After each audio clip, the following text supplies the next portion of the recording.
सुपारी गँग वर्षामध्ये बसली आहे. संजय राऊत ऑन मातोश्री बाहेरील वक्फ बोर्ड आंदोलन. मुंबईमध्ये सुपारीचे काम जास्त चालते. हे काम दिल्लीमधून होते. आंदोलन झाले, त्यातील लोक खास सुपारी देऊन पाठवले होते. मातोश्रीच्या बाहेर 10 ते 12 लोक आले होते. ते लोक कुणी पाठवले, ती सुपारी कुणाची होती, सर्व पुरावे. आमच्या विरोधात नारेबाजी करणारे लोक मुख्यमंत्र्यांचे लोक होते. हे सर्व वर्षावर राहणारे होते. अकबर सय्यद, सलमान शेख, अफरार सिद्दीकी, अक्रम शेख हे कोणाच्या सोबत होते ते बघा. फोटो दाखवले. सर्व लोक सुपारी गँगचे मेंबर होते.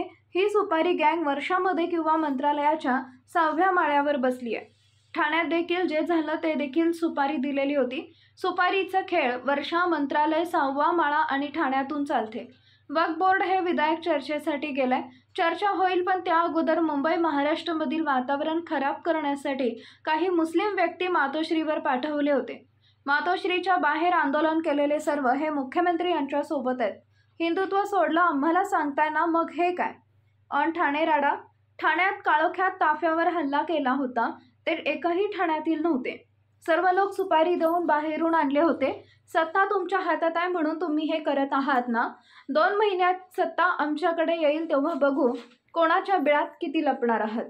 एकदा आम्ही सांगितलं की बीडमधील घटनेचा शिवसेनेशी संबंध नाही, मग आवाहन कोणाला देत आहात? बाळासाहेब ठाकरेंच्या मुलाला, शिवसेनेला? हिम्मत असेल तर अहमद शाह अब्दाली आणि सुपारी गँगला आव्हान द्या. ऑन राज ठाकरे, तुमची काळजी घ्या. महाराष्ट्र लुटणाऱ्यांची काळजी घ्या. आम्ही तुरुंगात गेलो, आम्ही घाबरलो नाही. ऑन देवेंद्र फडणवीस, महाराष्ट्रामध्ये फडणवीस हरणार आहे. महाराष्ट्रात फडणवीसांनी डम्पिंग ग्राउंड केलाय. तू मैं महायुतीनं केलंय, आम्ही नाही. वर्षा बंगल्यावर चालतायत सुपारीबाज आणि मग मंत्रालयाच्या 6व्या माळ्यावर आणि ठाण्यातून या सुपारी गँग चालवल्या जातात. आणि सगळे भाडोत्री लोक आहेत. मातोश्रीच्या बाहेर त्या दिवशी वक्फ बोर्डाच्या निमित्तानं, त्या बिलाच्या निमित्तानं एक 10-20 लोक आले आणि घोषणाबाजी करून गेले. काही कारण नव्हतं.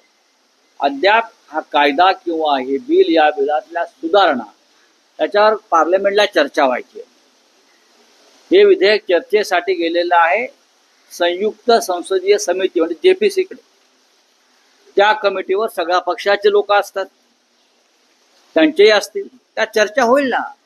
पण त्याआधी मुंबईतलं आणि महाराष्ट्रामधलं वातावरण खराब करण्यासाठी या बेईमान मिंदे गटाच्या लोकांनी मातोश्रीवरती काही मुस्लिम समाजाचे लोक पाठवले. हे सगळे त्यांच्या पेरोलवर, हे सगळे त्यांचे भाडोत्री, हे 10-20 लोक. बाकी सगळा समाज जो आहे मुसलमान बांधव, हे महाविकास आघाडीच्या पाठीशी, उद्धव ठाकरेंच्या पाठीशी. पहा ना, तुम्हाला मी दाखवतो. हा जो आहे सलमान शेख, हा मातोश्रीच्या बाहेर होता. सलमान शेख आणि हेच महाशय कोणाबरोबर आहेत हे पाहतो. पहा, हा अफरार सिद्दीकी, हा मातोश्रीच्या बाहेर घोषणाबाजी करत होता. हा कोणाबरोबर आहे हे आपण पाहून घ्या. हा सगळ्यात जास्त बोलत होता, इलियास शेख. आता हे इलियास शेख महाशय कोणाबरोबर आहेत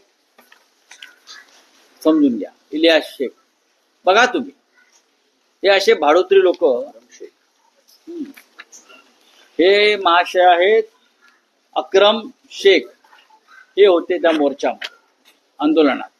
आता हे अक्रम शेख जे आहेत हे कोणाबरोबर आहेत भाडोत्री? जिशान चौधरी. आता हे जे एक महात्मा आहेत त्यांचं नाव आहे जिशान चौधरी, बरोबर? जिशान चौधरी म्हणजे ह्याला महात्माच म्हणावा लागेल. हे वर्षा बंगल्यावरती तुम्हाला कुठे दिसत आहेत बघा, किंवा काय मिसेस मुख्यमंत्र्यांबरोबर. म्हणजे संपूर्ण फॅमिली सुपारीबाज. म्हणजे सुपारीबाज किती माणसांना असावं, प्रत्येक जण सुपारी देतो आमच्या विरुद्ध. आता हे जे इम्रान शेख आहे, बरं, इम्रान शेख हे होते बघा या मोर्चामध्ये होते. इम्रान शेख हे कोणाबरोबर आहेत, ते कोणाच्या गँग मध्ये आहेत पहा तुम्ही हे सगळे. अकबर सय्यद शेवटचा. आता हा शेवटचा माणूस आहे, हा अकबर सय्यद. अकबर सय्यद आम्हाला तुम्ही सांगताय ना हिंदुत्व सोडलं. हे बघा, हे पहा, यातल्या अर्ध्या लोकांवरती याच्या हे बघा, हे महाशय मोर्चामध्ये हे बघा. आणि कोणाबरोबर फिरतायत पहा तुम्ही, ते कोणाबरोबर फिरतायत. ते असे रोज ते एक्सपोज होत आहेत. यांचे मुखवटे रोज फाडले जात आहेत. परवा ठाण्यामध्ये भगवा सप्ताहानिमित्त माननीय उद्धव ठाकरे शिवसेना पक्षप्रमुख यांच्या ताफ्यावरती काही लोकांनी काही काळोखातून काही फेकण्या टाकण्याचा प्रयत्न. हे यांचेच लोक आहेत. यातले किती लोक ठाण्यातले होते नाही मी तुम्हाला सांगतोय, कोणी ठाण्यातले नव्हते. सगळे बाहेरून आणले लोक होते. हे सुपारीबाज. पाहू ना, आता तुमचं सत्ता आहे म्हणून तुम्ही करताय ना. सत्ता आमच्या हातात येईल, सत्ता 2 महिन्याने आमच्या हातात येईल, तेव्हा तुम्ही कुठे जाणार आहात, कुठल्या बिळात लपून बघणार ते आम्ही पाहू. पण आम्हाला यात पडायचं नाही.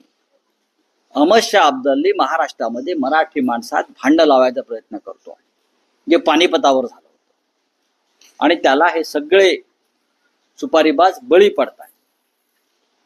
एकदा आम्ही तुम्हाला सांगितलं होतं की बीडमधल्या घटनेशी शिवसेनेचा संबंध नाही.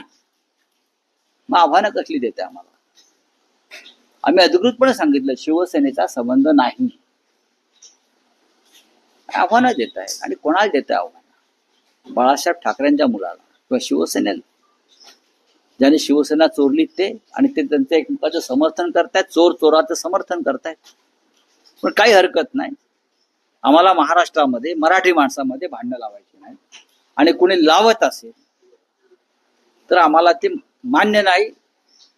महाराष्ट्र एक संघ राहिला पाहिजे. तुम्ही जर आम्हाला धमक्या देताय ना बघून घेऊ वगैरे, द्या ना अहमद शाह अब्दालीला. जो महाराष्ट्र लुटतोय, मराठी अस्मिता पायाखाली तुडवतोय, महाराष्ट्राची लूट सुरू आहे, त्याला द्या ना आव्हान. आम्हाला कसलं देते? आम्ही आहोत, आम्ही समर्थ आहोत.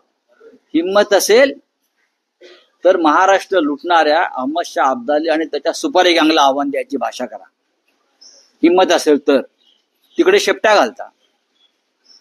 ठीक आहे, बघून घेऊ आम्ही. गडा मैदान लांब नाही. सांगतोय असं देखील इशारा देखील कोणी. ठीक आहे, तुमची काळजी घ्या, महाराष्ट्राची काळजी घ्या. महाराष्ट्र लुटतायत त्यांना सांगा काळजी घ्या म्हणून. ते महाराष्ट्र लुटणाऱ्याशी आम्ही लढतो आहोत. अहमद शाह अब्दालीशी आम्ही लढतो आहोत. आम्ही तुरुंगात जात आहोत. आम्ही ईडीच्या पुढे शेपट्या नाही घातल्या. आम्ही तुरुंगात गेलो. आम्ही घाबरलो नाही. आमच्या अंगावर आले तेव्हा हे अब्दालीचे लोक, आमचे लोक तुरुंगात गेले, आम्ही तुरुंगात गेलो. ठीक आहे, चला, थँक्यू.